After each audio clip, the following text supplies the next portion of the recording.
Assalamu alaikum, dear students. Welcome to Linguistics and Literature. In today's video, we will be discussing a very short topic, that is phoneme. You know that phoneme is from phonetics and in the linguistic side. So we will be discussing the phoneme. Phoneme.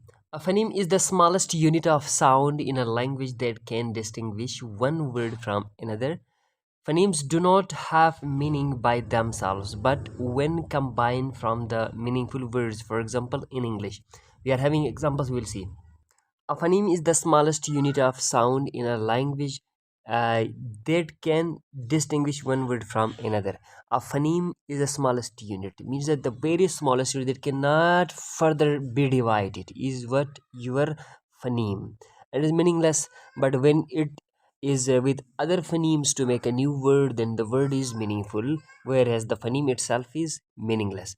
Phonemes do not have meaning by themselves, but when combined, they from meaningful words, then they give a meaning. For example, in English, the words bat and pat differ by only one sound.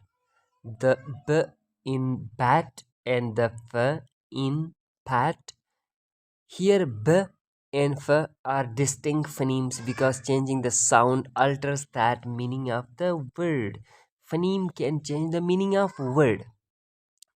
We can't say b and f are same because when they are used in the words that change the meaning of the word.